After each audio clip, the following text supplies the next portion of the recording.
pensée et la rêverie. Viens, recueillons, ami, ce double écho d'un monde où l'âme tour à tour s'éclaire et se féconde. Rêverie et pensée, oracles immortels. La pensée, oh. Salut, sœur des jours éternels. Toi par qui devant nous se courbent sans murmure ces animaux pétris d'une argile moins pure, qui n'ont qu'un vil instinct pour vaincre le trépas, et dont l'être commence et s'achève ici-bas. Si Dieu dans notre sein endormait la pensée, que serait l'homme alors? Une forme glacée, corps sans âme, paresse et triste débris, dans les champs de la Grèce encore ensevelis. Mais, jaloux de revivre en son plus bel ouvrage, le Dieu qui nous créa nous fit à son image. La pensée, il est vrai, s'éveille lentement, de nos impressions se féconde et s'étend. Esclave de ce monde, à sa première aurore, sous le poids de ses fers, elle sommeille encore. Mais comme Galatée, à la voix de l'amour, sous le marbre vivant sans pénétrer le jour, la royale captive entr'ouvrant sa paupière, et sous son regard d'aigle enfermant la matière, ce monde impuissant impose à son réveil les fers qu'elle en reçut pendant son court sommeil. Voyageur égaré dans ce désert du monde, l'âme est sans la pensée un navire sans sonde, flambeau par un aveugle emporté dans la nuit, qu'une feuille protège ou qu'un souffle détruit. Mais sitôt que l'esprit a brillé dans l'argile, il ouvre à la clarté sa paupière docile, et toute la nature, en son cours solennel, te salue en passant, ô dernier né du ciel. La terre s'abandonne à ton génie avide, l'abîme est sans terreur pour ton œil intrépide, et ces rocs éternels d'où la foudre descend n'ont pas d'autre secret pour ton regard brûlant. Que dis-je? Dédaignant de faciles conquêtes, pour mieux interroger le secret des tempêtes, la pensée ajoutée par des chemins divers, nos palais sur les flots et nos chars dans les airs. Voilà celle à qui l'homme ici-bas se confie, et sa langue immortelle est la philosophie. Mais du sombre portique éloignant nos regards, ensemble remontons jusqu'aux sources des arts. Vois-tu la rêverie en sa marche incertaine, dérobant à nos yeux sa grâce aérienne, se confondre de loin avec le doux rayon que laisse le soleil sur le pâle gazon? Étrangère à la vie, aux âmes virginales, elle aime à révéler ses formes idéales, beauté sans vêtements ainsi qu'au premier jour, et qui viennent du ciel, ce berceau de l'amour. Rêverie, oh, je plains ces âmes desséchées, que jamais de ta voix les grâces n'ont touché, qui des pleurs sacrés ignorant la douceur, ne t'ont pas demandé le secret du bonheur. À peine nous naissons, la Vierge de minuit accourt, et pour l'enfant, enfant redevenu, sur le voile léger qui revêt le berceau, déroule, par degrés, un ravissant tableau, dont l'orient tissu vient tenter la paupière, et sans la fatiguer l'invite à la lumière.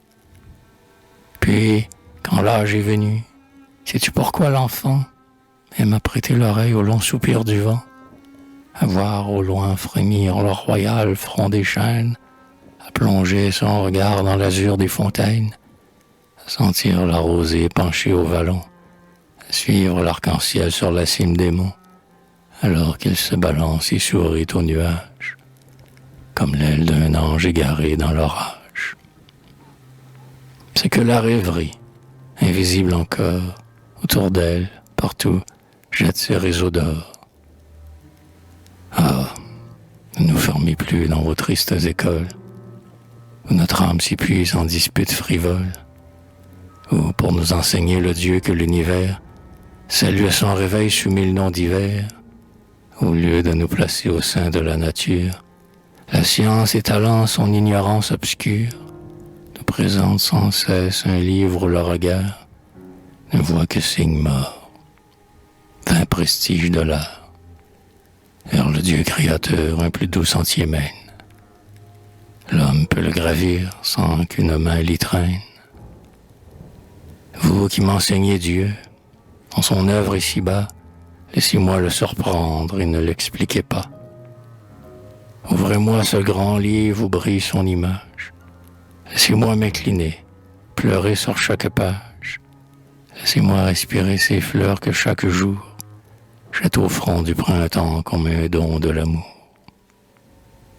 Suivre ces astres d'or dont une main suprême couronna l'univers comme d'un diadème, et contempler au sein de tant d'êtres divers l'homme, de son regard dépassant l'univers. Seul debout, élevant vers la voûte divine, son front encore empreint de sa haute origine. Grand Dieu, plein de ton œuvre alors et plein de toi, je pourrais me lancer au monde de la foi, si la terre pour nous est une autre patrie. J'en rends grâce à toi, touchante rêverie. L'enfant devient jeune homme, et son guide immortel le conduit pas à pas vers le monde réel. L'autre élève en lui la scène imaginaire, où commence le drame achevé sur la terre, où s'ébauche la vie, ce qui doit un jour, dans l'espace et le temps, paraître à son tour. Mystérieux chaos s'enfante en silence, ce qui sera bonheur, gloire, vertu, puissance, où vit en sentiment, en désir, en accord, tout ce qui prendra la vie en ce monde des corps. Quel autre, nous plongeons dans cette mer d'images, d'avance à nos regards en déroule les pages. C'est elle, toujours elle, en qui l'adolescent dérobe à l'avenir le secret du présent. Elle seule en effet montre à l'homme qui passe, et son jour dans le temps et son lieu dans l'espace. Seule lui dit son rang dans cette chaîne d'or, qui des êtres créés embrasse tous les sorts. Chaîne mystérieuse et toujours agitée par un souffle invisible, ici-bas tourmenté, et qui, livrant la terre à des êtres nouveaux, chaque jour au soleil tourne un de ses anneaux, jusqu'à ce qu'épuisé, en sa course féconde, disparaissant enfin de la scène du monde, dans les cieux tout entière elle remontera, pour couronner le trône où s'assied Jéhovah. Aux yeux de l'âge mûr, dont leur seul est l'idole, la rêverie, hélas, n'est que chose frivole, car elle est ignorante et voudrait faire en vain l'argent avec le fer et l'or avec l'airain. Mais, semblable au soleil dont la chaleur divine vient réchauffer parfois l'esclave dans sa mine, celui dont le cœur s'enferme en son trésor, austère elle apparaît, mais consolante encore. Et l'on sent, à sa voix féconde, enchanteresse, s'évanouir ce doute où tout l'homme en détresse s'interroge, et n'osant contempler l'avenir, s'écrie avec effroi, si tout allait finir. Mais si la rêverie est pour l'adolescence, un regard amoureux jeté sur l'existence, pour l'âge mûr regret, parfois heureux réveil, pour le vieillard doux songe au sein d'un doux sommeil, pour tous un océan où l'âme rajeunit, se repose un moment des luttes de la vie, où le pauvre exilé jusque dans sa prison respire l'air natal et rêve le pardon, où l'oreille inclinée écoute et croit entendre d'une voix d'autrefois l'accent plaintif et tendre. Monde secret qui flotte en portant vers le jour tout ce qui vit d'espoir, de prière et d'amour, dont la langue est si bas dans toute âme choisie, et cet écho du ciel qu'on nomme poésie. Amis, ce sont deux sœurs qui n'eurent qu'un berceau, mais chacune a sa foi, sa langue, son flambeau, chacune un monde à part empreint de son image, façonnant à son gré cet univers sauvage. L'une aime à se jouer dans la création, l'autre prend son essor où finit l'horizon. Plus pur que le jour, plus vive que la flamme, l'une est l'œil de l'esprit, l'autre l'instinct de l'âme.